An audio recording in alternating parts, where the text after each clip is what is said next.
பாசம் தானங்க எல்லாம், அன்பு தானே. அன்பு மிகுதியால் தம்பி இப்படி செஞ்சு விட்டாரு. எப்படி செஞ்சு விட்டாரு? அதான் ஃபோட்டோவை போட்டு பற்ற வச்சார்ல, அதுக்கு அக்கா இப்போ விளக்கம் கொடுத்துருக்குறாங்க. என்ன சொல்கிறாங்க அப்படின்னா, ஒரு சூரியன் ஒரே சந்திரன், அந்த மாதிரி தாங்க இவங்களை யாரும் ரீப்ளேஸ் பண்ண முடியாது அப்படின்னு சொல்லியிருக்கிறாங்க.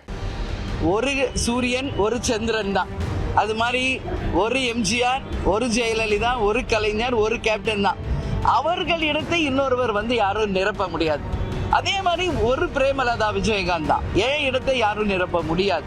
ஏன்னா இன்னைக்கு கேப்டன் இல்லாத போதும் அதே கேப்டன் எனக்கு கொடுத்த அந்த பயிற்சி, நம்பிக்கை, தைரியம், அந்த உறுதியோடு இன்னைக்கு கேப்டன் வழியில நானும் எங்கள் கழக தொண்டர்களும் நிர்வாகிகளும் இன்னைக்கு பயணித்து கொண்டிருக்கிறோம். எனவே இங்க ஒருத்தருக்கு பதில் இன்னொருத்தர் யாரும் வர முடியாது.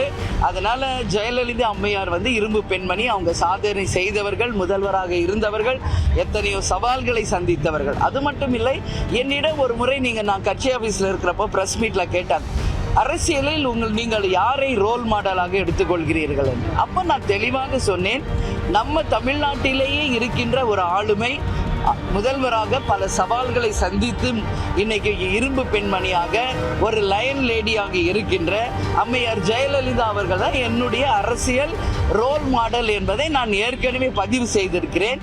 அதனால இன்னைக்கு அது சோசியல் மீடியால வைரலா போயிட்டு இருக்கேன். வேற ஒண்ணுமே இதுல கிடையாது.